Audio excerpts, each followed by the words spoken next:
about 2 weeks into the off season, almost 2 weeks into the off season.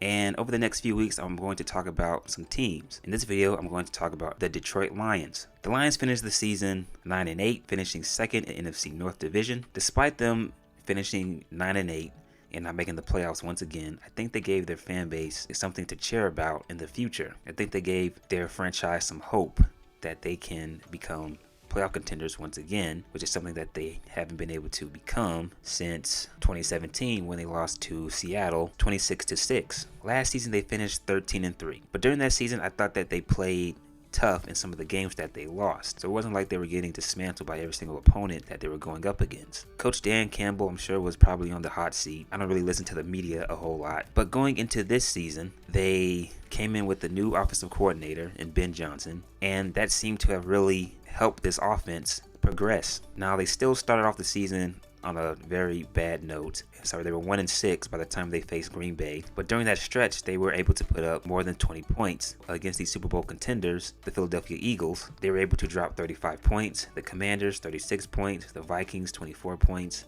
Seattle, 45 points. They had a couple of duds. They didn't score any points against the Patriots.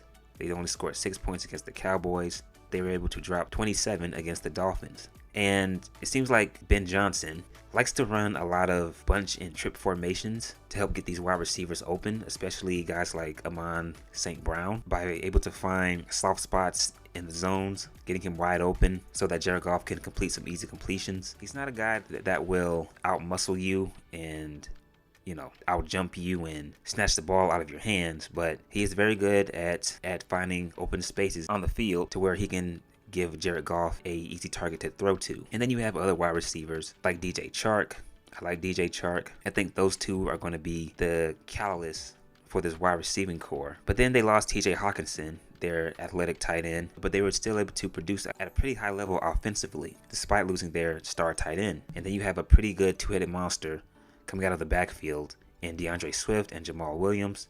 DeAndre Swift, who has shown some serious progression throughout his NFL career. He's been able to, he's more of the elusive back, and he can also catch out of the backfield, whereas Jamal Williams is more of a power back. Put your head down and he'll run right through you. I was really impressed with the way he was able to show some run discipline, because when he was in Green Bay and when he first came to Detroit, he wasn't really showing a whole lot of patience when it came to running up the middle, trying to find good running lanes to run through. And I thought throughout the season he did a pretty good job of that. But despite the fact that their offense was able to put up some pretty good numbers and score touchdowns, their defense let them down throughout the entire season. If their defense was decent, they could have made the playoffs. So they gave up 38 to Philly, 27 to the Commanders, 28 points to the Vikings, 48 to the Seahawks, 29 to the Patriots, 24 to the Cowboys, 31 points to the Miami Dolphins.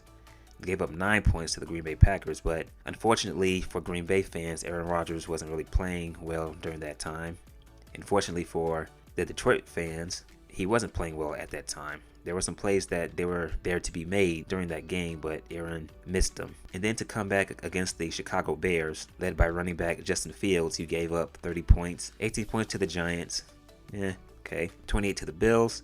You smashed the Jaguars, 23 points to the Vikings, 17 to the Jets, 37 points to the Panthers, 10 points to the Bears, and then you beat Green Bay and only give up 16 points. So it's only 5 games to where they kept their opponents under 20 points. This defense was giving up a lot of big plays. Teams were able to run the ball on them, hit them for big completions, 20-yard completions, 25-yard completions. It just seems like they were getting gashed in almost every single game that they played in. But it seems like they do have a star young pass rusher in Aiden Hutchinson. He was able to have 9.5 sacks and 3 interceptions.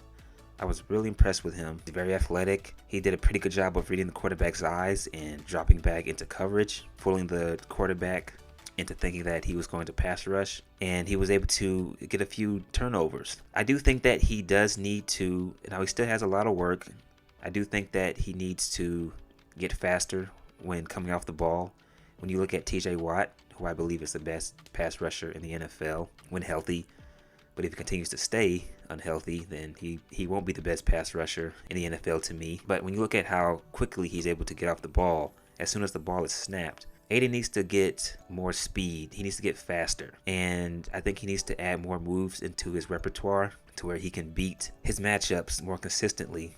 I think he bull rushes a bit too much. I think that if he's able to get quicker off the ball as soon as the ball is snapped and develop some more moves, I think he'll be fine. I think he could be a dominant pass rusher for the Detroit Lions. And then there are some other rookies, such as James Houston, who was able to record 8 sacks, had 11 hits on the QB total. John Kaminsky, who's not a rookie, but I thought he had some moments throughout the season. So do I think that this team can win the win the NFC North next season, or at least be in contention to win the NFC North? I do, despite the fact that their defense isn't the best in the league and it gives up a lot of points. Because when you look at Green Bay and seeing what's going to happen to Aaron Rodgers, it looks like there's a chance that he could possibly go to the Jets. He's probably not going to come back to Green Bay. He could go to Las Vegas and reconnect with Devontae Adams. Then there are the Bears. What's going to happen with Justin Fields? Bears, they play hard, but they just can't really seem to get the job done. You know, will the Bears try and get Bryce Young? Will they try to get CJ Stroud? So the only team that I see standing in their way are the Vikings. As it looks right now, that's the only team that I can see giving them a hard time and standing in their way of winning that division. So I like Detroit. I'll have some high expectations for them coming into next season. Oh, and Jared Goff, can he be the guy? Can he once again become that franchise quarterback that he was supposed to be in Los Angeles? I like Goff. He'll always have a special place in my heart because he was part of that 2018 Rams team that defeated New Orleans and kept them out of the Mercedes-Benz Stadium. I like Goff. I think Goff will have some good games and some good plays to where he's getting the ball out quick and on time. He's in rhythm. He looks comfortable. And then he'll have plays as to where the ball has no chance. He'll commit some silly turnover. But I think the change at offensive coordinator helped him this season, and that may benefit him going forward. So like I said, I like Detroit, and we'll see what happens next season. So please like and subscribe. That is it. I am out.